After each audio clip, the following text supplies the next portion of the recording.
ഇപ്പോൾ നമ്മൾ നോക്കാൻ പോകുന്നത് ഇമ്പോർട്ടൻ്റ് ആയിട്ടുള്ള തിയറി ക്വസ്റ്റ്യൻസ് ആണ്.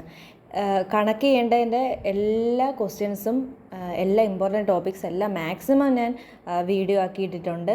നിങ്ങൾക്ക് കാണാൻ എളുപ്പത്തിന് ചെറിയ ചെറിയ വീഡിയോ ആക്കി അങ്ങനെ ലാഗാക്കാതാണ് ഒക്കെ ഇട്ടേക്കുന്നത്. അപ്പോൾ നാളെയാണ് എക്സാം. അപ്പോൾ എല്ലാവരും അടിപൊളിയായിട്ട് എഴുതുക. എല്ലാം കണക്കും തിയറി എല്ലാം ഒരുപോലെ തന്നെ നോക്കിയിട്ട് പോകണം. കാരണം ക്വസ്റ്റ്യൻ മിക്സ് ചെയ്തായിരിക്കും ചിലപ്പം വരുന്നത്. ക്വസ്റ്റ്യൻ ഇടുന്ന ആളിനെ അനുസരിച്ചിരിക്കുമല്ലോ, അപ്പോൾ നമുക്കത് പറയാൻ പറ്റത്തില്ല. പിന്നെ നിങ്ങൾക്ക് എന്തെങ്കിലും ഡൗട്ട് ഉണ്ടെങ്കിൽ നമ്മുടെ ചാനലിൻ്റെ ഒരു ഇൻസ്റ്റാഗ്രാം അക്കൗണ്ട് നമ്മൾ തുടങ്ങിയിട്ടുണ്ട്. അപ്പോൾ അതിൽ നിങ്ങൾക്ക് ക്വസ്റ്റ്യൻസ് ചോദിക്കാം. നാളെയല്ലേ എക്സാം. അപ്പോൾ എന്തെങ്കിലും ഡൗട്ട് വരുവാണെങ്കിൽ നിങ്ങൾക്ക് ആ ഇൻസ്റ്റയിലോട്ട് നിങ്ങളുടെ ഡൗട്ട് ഇട്ടാൽ ഞാനതിന് ആൻസർ പറയാൻ നോക്കാം. ഓക്കെ, അപ്പോൾ നമുക്ക് നോക്കാം എന്തൊക്കെയാണ് ഇമ്പോർട്ടൻ്റ് ആയിട്ടുള്ള തിയറി പോർഷൻസ്, അല്ലെങ്കിൽ എന്താണ് ഇമ്പോർട്ടൻ്റ് ആയിട്ടുള്ള തിയറി ക്വസ്റ്റ്യൻസ് എന്നാണ് നമ്മൾ നോക്കാൻ പോകുന്നത്. ഫസ്റ്റ് ഞാൻ പറയും, നിങ്ങൾ തിയറി പഠിച്ചു തുടങ്ങുമ്പോൾ ഇമ്പോർട്ടൻ്റ് ആയിട്ട് പഠിക്കേണ്ട ഒരു കാര്യമാണ് type of matrices. Type of matrices ചിലപ്പം എസ്സേയിൽ ചോദിക്കാം, അല്ലെങ്കിൽ മെട്രിസസിൻ്റെ ഡെഫിനിഷൻ എസ്സേയിൽ ചോദിക്കാം, അല്ലെങ്കിൽ ഏതെങ്കിലും ആ പോർഷനിൽ നിന്ന് ക്വസ്റ്റ്യൻ വരാതെ ഇരിക്കത്തേ ഇല്ല. അപ്പോൾ അതുകൊണ്ട് ഉറപ്പായിട്ട് എല്ലാവർക്കും പഠിക്കാൻ പറ്റും ടൈപ്പ് ഓഫ് മെട്രിസസ്. അപ്പോൾ എല്ലാവരും അത് അത്യാവശ്യമായിട്ട് പഠിക്കണം. ഓക്കെ, രണ്ടാമതായിട്ട് ഇമ്പോർട്ടൻ്റ് ആയിട്ടുള്ള കാര്യം ആപ്ലിക്കേഷൻസ് ഓഫ് ഡിഫറൻഷ്യൽ കാൽക്കുലസ് ആണ് ഇൻ്റഗ്രൽ കാൽക്കുലസ്. അതായത് ഡെറിവേറ്റീവ്സിൻ്റെ ഇമ്പോർട്ടൻസും ഡെറിവേറ്റീവ്സിൻ്റെ ആപ്ലിക്കേഷൻസും ഇൻ്റഗ്രൽസിൻ്റെ ആപ്ലിക്കേഷൻസും. അതായത് ഡെറിവേറ്റീവ്സിന് അത് നമുക്കറിയാമല്ലോ, മാർജിനൽ കോൺസെപ്റ്റാണ് നമ്മൾ അവിടെ എഴുതേണ്ടത്. പിന്നെ ഇൻ്റഗ്രലിൽ നമുക്ക് എന്തൊക്കെ എഴുതാം, കൺസ്യൂമർ സർപ്ലസ്, അതൊക്കെയാണ് അതിനകത്ത് എഴുതേണ്ടത്. അത് എസ്ഐക്ക് ചോദിക്കാം, അല്ലെങ്കിൽ 4 മാർക്കിനും ചോദിക്കാം. ഇമ്പോർട്ടൻ്റ് ആയിട്ട് പഠിക്കണം. ഓക്കെ, നിങ്ങൾക്ക് ഇനി അത് എഴുതാൻ ബുദ്ധിമുട്ടുണ്ടെങ്കിൽ, നിങ്ങൾക്ക് പഠിക്കാൻ സമയം കിട്ടിയില്ലെങ്കിൽ നിങ്ങൾ എന്ത് ചെയ്യണം, അതിൻ്റെ ഇക്വേഷൻ നിങ്ങൾക്ക് നല്ലതായിട്ട് അറിയാമല്ലോ. അപ്പോൾ നിങ്ങൾ ആ ഇക്വേഷൻ എഴുതി വെക്കണം. മാക്സിമം പഠിച്ചിട്ട് പോകണം. അതിനകത്ത് marginal cost, MR, marginal revenue, അതൊക്കെ ഒന്നെങ്കിൽ 1 മാർക്കിന് ചോദിക്കും, അല്ലെങ്കിൽ എസ് എ ആയിട്ട് ചോദിക്കും. മാക്സിമം പഠിച്ചിട്ട് പോകാനായിട്ട് നോക്കണം. ഓക്കെ, രണ്ടാമത്തെ question role of maths in economics. ഇത് ഫസ്റ്റ് മൊഡ്യൂളിലെ വീഡിയോ ഇട്ടപ്പോൾ അതിൻ്റെ നോട്ട് അറ്റാച്ച് ചെയ്തിട്ടുണ്ട്. അപ്പോൾ അത് നോക്കി പഠിക്കാൻ നോക്കുക. പിന്നെ ഞാൻ മൂന്നാമതിട്ടേക്കുന്നത് ഡിഫറെൻറ്റ് ടൈപ്സ് ഓഫ് മെട്രിസസ്, അത് നമ്മൾ നോക്കി. കൺസ്ട്രെയിൻഡ് ഒപ്റ്റിമൈസേഷൻ, നാലാമത്തെ ആൾ. കൺസ്ട്രെയിൻഡ് ഒപ്റ്റിമൈസേഷനും അതുപോലെ തന്നെ ഇമ്പോർട്ടൻ്റ് ആയിട്ടുള്ള ഒരു കാര്യമാണ്. എല്ലാ ക്വസ്റ്റ്യൻ പേപ്പറിലും കൺസ്ട്രെയിൻഡ് ഒപ്റ്റിമൈസേഷൻ ചോദിച്ചിട്ടുണ്ട്. ഞാൻ പറ്റുവാണെങ്കിൽ എൻ്റെ വീഡിയോ ഇടാനായിട്ട് ശ്രമിക്കാം. പറ്റുമെന്നൊന്നും എനിക്കറിയത്തില്ല, നോക്കാം. ഓക്കെ, പിന്നെ അഞ്ചാമത് മാർജിനൽ കോൺസെപ്റ്റ്. ഞാൻ പറഞ്ഞില്ലേ, ഇത് സെപ്പറേറ്റ് ആയിട്ട് ചോദിക്കും. എന്താണ് ആവറേജ്, പിന്നെ ആവറേജ് കോസ്റ്റ്, മാർജിനൽ കോസ്റ്റ്, അതൊക്കെ സെപ്പറേറ്റ് ആയിട്ട് ഡെഫിനിഷൻ ചോദിക്കും. അപ്പോൾ അതൊക്കെ നല്ലതായിട്ട് നോക്കണം. പിന്നെ പ്രോപ്പർട്ടീസ് ഓഫ് ഡിറ്റർമിനൻറ്റ്സ്, 6 പ്രോപ്പർട്ടീസൊക്കെ ഉണ്ടെന്നാണ് എൻ്റെ ഒരു ഓർമ്മ. അപ്പോൾ അത് 4 മാർക്കിനായിരിക്കും ചോദിക്കുന്നത്. 4 മാർക്കിനാണ് ഇതുവരെ ചോദിച്ചിട്ടുള്ളത്. അപ്പോൾ അതിനനുസരിച്ചിട്ട് എഴുതാനായിട്ട് എല്ലാവരും നല്ലതായിട്ട് പഠിച്ചിട്ട് പോവുക. ഓക്കെ, പിന്നെ ഡിസ്ക്രീറ്റ് ആൻഡ് കണ്ടിന്യൂസ് വേരിയബിൾ, ആ ഫസ്റ്റ് മൊഡ്യൂളിൽ കുറേ തിയറി പോർഷൻസ് ഉണ്ട്. അതൊക്കെ ബാക്കി അങ്ങോട്ട് പോകുമ്പോൾ നമുക്ക് ഡിസ്കസ് ചെയ്യാം. അതുപോലെ exponential function and power function. ഇപ്പോൾ എക്സ്പോണൻഷ്യൽ ഫംഗ്ഷൻ എന്ന് പറഞ്ഞാൽ നമുക്കറിയാം e⁻x വരുന്നതിനാണ് എക്സ്പോണൻഷ്യൽ ഫംഗ്ഷൻ എന്ന് പറയുന്നത്. അതാണ് പവർ ഫംഗ്ഷനും. പിന്നെ ഇലാസ്റ്റിസിറ്റി ഉണ്ട്. പിന്നെ condition of maximum and minimum, ഞാനത് ഷോർട്സ് ആയിട്ട് ഇട്ടിട്ടുണ്ട്, അത് ഡീറ്റെയിൽഡ് വീഡിയോ ആയിട്ട് ഇട്ടിട്ടുണ്ട്. അത് പഠിക്കുക, 2 മാർക്കിനായിരിക്കും അത് ചോദിക്കുന്നത്. പിന്നെ ടൈപ്സ് ഓഫ് ഇക്വേഷൻസ് 2 മാർക്കിന് അങ്ങനെ എന്തെങ്കിലും ആയിരിക്കും ചോദിക്കുന്നത്. പിന്നെ റൂൾസ്, പാർഷ്യൽ ഡിഫറൻസിയേഷൻ്റെ റൂൾസും അല്ലാതെ ഡിഫറൻസിയേഷൻ്റെ റൂൾസും, അത് ഇത്രയും പഠിച്ചിട്ട് പോവുക. അതെല്ലാം വീഡിയോയ്ക്കകത്ത് കറക്റ്റായിട്ട് ഇട്ടിട്ടുണ്ട്. ഓക്കെ, സെറ്റാണേ. ഇനി നമുക്ക് 1 മാർക്ക് ക്വസ്റ്റ്യൻസ് ഏതൊക്കെയാണെന്ന് നോക്കാം. ഞാനിപ്പം ടെക്സ്റ്റ് ഇല്ലാത്തവർക്ക് വേണ്ടിയിട്ടാണ് ഞാൻ ഇതെല്ലാം എഴുതി ഇട്ടേക്കുന്നത്. അപ്പം നമുക്കൊരു റിവിഷൻ പോലെ നോക്കാം. Adjoint of matrix. എന്താണ് അഡ്ജോയിൻ്റ് ഓഫ് മെട്രിക്സ് എന്ന് പറഞ്ഞാൽ, നമ്മൾ കോഫാക്ടർ മെട്രിക്സിൻ്റെ ട്രാൻസ്പോസ് എടുക്കുന്നതാണ് അല്ലേ. കോഫാക്ടർ മെട്രിക്സിൻ്റെ ട്രാൻസ്പോസിനെയാണ് നമ്മൾ അഡ്ജോയിൻ്റ് ഓഫ് മെട്രിക്സ് എന്ന് പറയുന്നത്. പിന്നെ ഞാൻ പറഞ്ഞിട്ടില്ലേ ടൈപ്സ് ഓഫ് മെട്രിക്സസ്, അത് എന്തായാലും പഠിക്കണം. മൂന്നാമത്തെ റാങ്ക് ഓഫ് മെട്രിക്സ് നമുക്കറിയാം. എന്താണ്, ഒരു മെട്രിക്സിന്, നോൺ സീറോ ആയിട്ടുള്ള മെട്രിക്സിന് റാങ്ക് K ഉണ്ടെന്ന് പറയണമെങ്കിൽ അതിൻ്റെ ഏതെങ്കിലും ഒരു മൈനർ നോട്ട് ഈക്വൽ ടു 0 ആയിരിക്കണം. അങ്ങനത്തെ ഉള്ളത് അതിനെയാണ് റാങ്ക് എന്ന് പറയുന്നത്. Then determinant is a compact form of showing a set of numbers arranged in rows and columns. റോസും കോളംസും ആയിട്ടൊക്കെ അറേഞ്ച് ചെയ്തിട്ടുള്ള ഇതിനെയാണ് നമ്മൾ ഡിറ്റർമിനൻറ്റ്സ് എന്ന് പറയുന്നത്. ഓക്കെ, ഞാൻ സ്പീഡ് പറഞ്ഞു പോവാം, സമയങ്ങളല്ലോ. അടുത്ത ഇക്വേഷൻ എന്താണെന്ന്, ഇതൊക്കെ ഫസ്റ്റ് മൊഡ്യൂളിൽ കുറച്ച് ഇമ്പോർട്ടൻ്റ് ആയിട്ടുള്ള തിയറി പോർഷൻസ് ഉണ്ട് കേട്ടോ. ഇക്വേഷൻ എന്താണെന്ന് അറിയാമോ? ഇക്വേഷൻ എന്ന് പറഞ്ഞാൽ statement of equality between two expression, 2 expression കാണും, അതിൻ്റെ ഇക്വാലിറ്റി, അതിനെയാണ് നമ്മൾ ഇക്വേഷൻ എന്ന് പറയുന്നത്.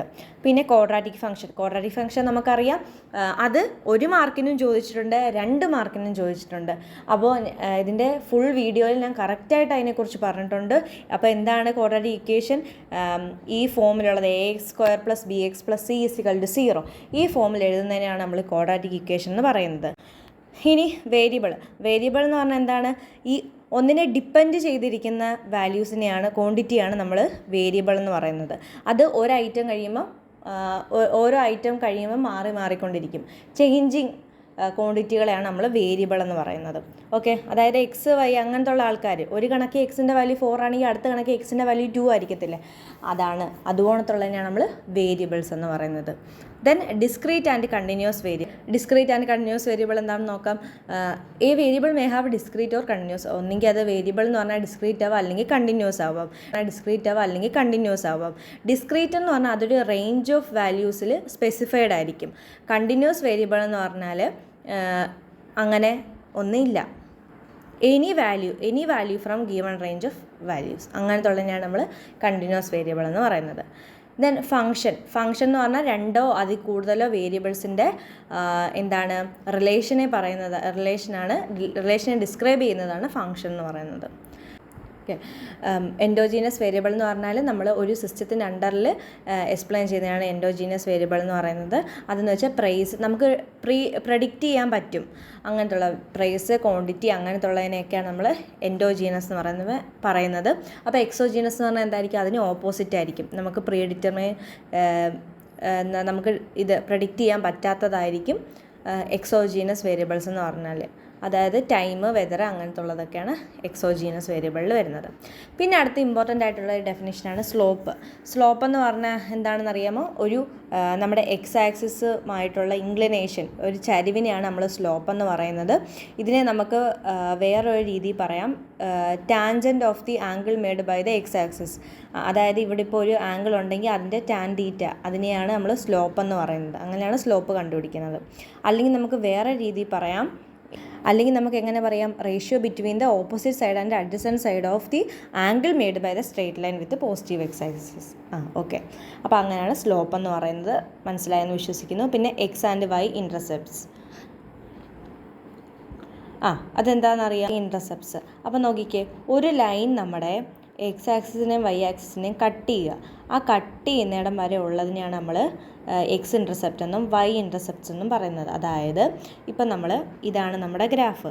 ഇതിൽ ഈ എക്സ് ആക്സിസിനെ നമ്മൾ ഈ ലൈൻ കൊണ്ട് കട്ട് ചെയ്ത്, ഇത് ഒ, ഇത് എ, ഇത് ബി. ഓക്കെ, അപ്പോൾ ഈ ഒ എ നമ്മൾ പറയും എക്സ് ഇൻ്റർസെപ്റ്റ്സ്, അതായത് എക്സ് ആക്സിസിൽ കട്ട് ചെയ്യുന്നത്.